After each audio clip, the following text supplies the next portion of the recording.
Sheila madam ನಾನು ಮಾತನಾಡಿದ್ದೀನಿ. National park ಎಲ್ಲಿದೆ ಅದರ ಪಾಳ್ಯದಲ್ಲಿ, ರಾತ್ರಿ ಪಾಳ್ಯದಲ್ಲಿ ವಿದ್ಯುತ್ತನ್ನು ನಾವು ಕಡಿತಗೊಳಿಸಿ ಬೆಳಗಿನ ಸಮಯದಲ್ಲಿ ಕೊಡ್ತೀನಿ ಅಂತೇಳಿ ಈಗ ರಾಜೂರು ನಂಜನೂರು ಸಂಬಂಧಪಟ್ಟಂತೆ ಕೆಲವು ಕಡೆ ಕೊಟ್ಟಿದ್ದಾರೆ. ಈಗೇನಾಗ್ತದೆ, ಲಾಸ್ಟ್ ಒಂದು ವೀಕಿಂದ ಬೆಳಗ್ಗೆ 5 ಗಂಟೆ ಕೊಡ್ತಾ ಇದ್ದಾರೆ. ಇವತ್ತು ಈ ಸಾವಿಗೆ ಬಹಳ ಮುಖ್ಯ ಕಾರಣ ಏನು ಅಂತ ಹೇಳಿದ್ರೆ, ತಾವು ಬಹಳ ಸೂಕ್ಷ್ಮವಾಗಿ ಅದನ್ನು ಗಮನಿಸಬೇಕು. ಸಾವಿಗೆ ಕಾರಣ ಆ ಹುಡುಗ ತಾನು ಬೆಳೆದ ಬೆಳೆಗೆ ನೀರಾಯಿಸಲಿಕ್ಕೆ ಹೋದಂತ ಸಂದರ್ಭದಲ್ಲಿ ಆಗಿರ್ತಕ್ಕಂಥ ಒಂದು ಘಟನೆ. ಇದಕ್ಕೆ ಮೂಲ ಕಾರಣ ರಾತ್ರಿ ಪಾಳ್ಯದಲ್ಲಿ ನೀವು ವಿದ್ಯುತ್ ಸರಬರಾಜು ಮಾಡೋದ್ರಿಂದ ಈ ಅನ್ನದಾತರು ತಮ್ಮ ಬದುಕಿಗೆ ಆಸರೆಯಾಗಿರ್ತಕ್ಕಂಥ ಬೆಳೆಯನ್ನು ಕಾಪಾಡ್ಕೊಳ್ತಕ್ಕಂಥ ನಿಟ್ಟಿನಲ್ಲಿ ಏನು ಹೋಗಿ ಈ ರೀತಿಯ ಅತಾಚುರ್ಯ ಅನಾಹುತಗಳನ್ನು ಮಾಡ್ಕೊತಿದ್ದಾರೆ.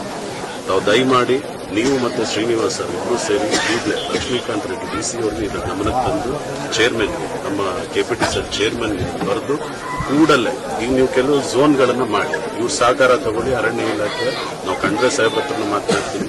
ಕೂಡಲೇ ನೀವು ಇದನ್ನ ರಾತ್ರಿ ಪಾಳದಲ್ಲಿ ಕೊಟ್ಟಿರತಕ್ಕಂಥ ವಿದ್ಯುತ್ತನ್ನು ಕಡಿತಗೊಳಿಸಿ ಬೆಳಗಿನ ಸಮಯದಲ್ಲಿ ಕೊಟ್ಟರೆ ಖಂಡಿತ ರೈತರು ಅಷ್ಟೋ ಇಷ್ಟ ಪ್ರಾಣಗಳನ್ನು ಉಳಿಸ್ಕೋಬಹುದು.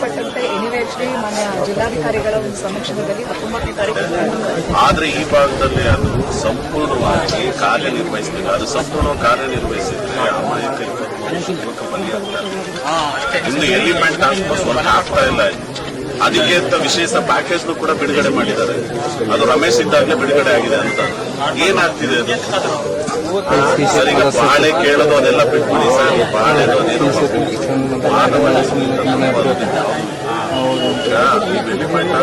ಕರೆಕ್ಟ್ ಆಗಿ ವರ್ಕ್ ಮಾಡಿದ್ರೆ ನೀವು GPS ಹಾಕಿದ್ದೀನಿ, GPS ನಾನು ವರ್ಕ್ ಮಾಡ್ತಿದ್ದೀನಿ ಅಂತ ಹೇಳಿ ಪ್ರಾಮಿಸ್ ಮಾಡಿದ್ದೀನಿ. ದಯಮಾಡಿ ಸರ್, ನಾನು ನಿಮ್ಮನ್ನ ಸಿನ್ಸಿಯರ್ ಆಗಿ ನಾನೆಲ್ಲ ರೈತರ ಪರವಾಗಿ ಕೇಳ್ತಾರೆ. ಎರಡು ನ್ಯಾಷನಲ್ ಪಾರ್ಕ್ ಅಂಚಿನಲ್ಲಿ ವಾಸ ಮಾಡ್ತಿರೋದ್ರಿಂದ ನನ್ನ ಅನ್ನದಾತ ಪರಿಸ್ಥಿತಿ ಬಹಳ ಶೋಚನೀಯವಾಗಿದೆ, ಬಹಳ ಕ್ಲಿಷ್ಟಕರವಾಗಿದೆ ಸರ್. ಅವ್ರು ಈಚೆ ಬಂದ್ರೆ ಮನೆಗೆ ಹೋಗೋದಕ್ಕೆ ಯೋಚನೆ ಮಾಡ್ತಿದ್ದಾರೆ. ಸ್ವೀಕಾರ ಮಾಡಿದಾಗ ಸಾಕಷ್ಟು ವಿಚಾರಗಳು ಮಾನವ ಮತ್ತು ಪ್ರಾಣಿ ಸಂಘರ್ಷ ಇತಿಹಾಸನೇ ಇದೆ. ಸಾಕಷ್ಟು ಚರ್ಚೆ ಮಾಡಿದ್ವಿ. ಎಲ್ಲಿ ಟಾಸ್ಕ್ ಫೋರ್ಸ್ ಅನ್ನು ಮಾಡಿದ್ವಿ. ಈಗ ಮಾತಾಡೋಣ, ಎಲ್ಲಿ ಪ್ರೋಸೆಸ್ ನಡೆಸ್ಬೋದಲ್ವಾ? ಅದು ಕಂಪ್ಲೇಂಟ್ ಕೊಡ್ತಾರೆ. ಯಾರಪ್ಪ